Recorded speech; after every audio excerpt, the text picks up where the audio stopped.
Senator, if the FBI wraps up by tonight and they don't release anything definitive to move Republicans, then what?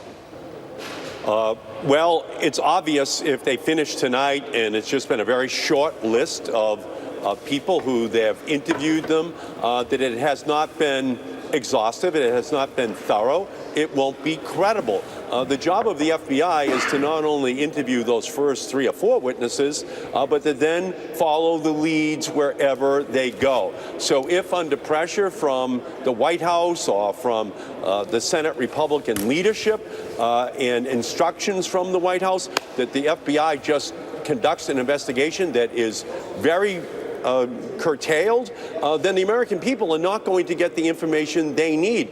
If Dr. Ford has yet to be interviewed by the FBI, if others have not been interviewed, then obviously the advice which the Senate can give on a Supreme Court nominee is going to be very limited before we're asked to cast a vote which gives consent to that person serving on the Supreme Court. It will have just been a further step on the part of the Republicans to short-circuit this process so they can ramrod Kavanaugh onto the Supreme Court. And Senator, I want to play for you what my colleague Rachel Maddow thought was so revealed in the Thursday testimony of Judge Kavanaugh, because she said he basically clearly lied. Take a listen. They're all calling themselves alumni of her name. He said today that was a sign of admiration for her, their collective admiration for her, and how much they considered her to be, in his words, one of us.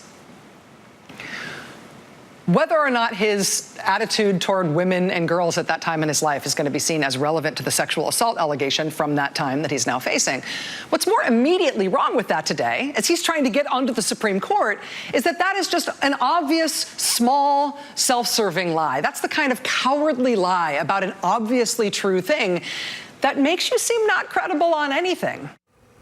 Do you agree that he lied, or would you not go that far? Well, I would say that the answer came from the woman who each of those players, those students at Georgetown Prep, were making reference to when she was a girl. And her reaction to her mention in so many of their profiles in their yearbook was that she was shocked, and that she hopes that the daughters of those students never have to face that kind of terrible conduct that she obviously had to be exposed to. So I think that we should listen to the woman now as an adult as she's responding to this. She doesn't believe, obviously, what Judge Kavanaugh said is in fact true. Congresswoman? Well, I mean, you know, it isn't just that that was a lie. You add to that the lie about the Devil's Triangle. You add to that the lying, mischaracterization, misleading around his drinking. And these things are connected. And I think when you have one little lie on top of another little lie and another one, then it raises into question your ability to discern whether you're telling the truth on the big stuff. Are you telling the truth when you say that Roe versus Wade was, stare decisis would apply? Is that the truth? It raises a question about whether all of the other things and the sexual assault itself was a lie or the truth. Well, let's play some more for viewers to make up their own mind, the comparison of how he used to talk and that Thursday testimony. Take a look. My record is replete with examples where I've been independent, where I've tried to take a fresh look, where I've done something because I'm an honest broker. And I think that's how I would serve as a judge as well. I don't know if it's buffed or boofed. That refers to flatulence. We were 16. Renata? The media circus that has been generated by this thought and reported that it referred to sex. It did not. Devil's Triangle? Drinking game. Senator, do you think he was basically trolling the committee and your colleagues at that point?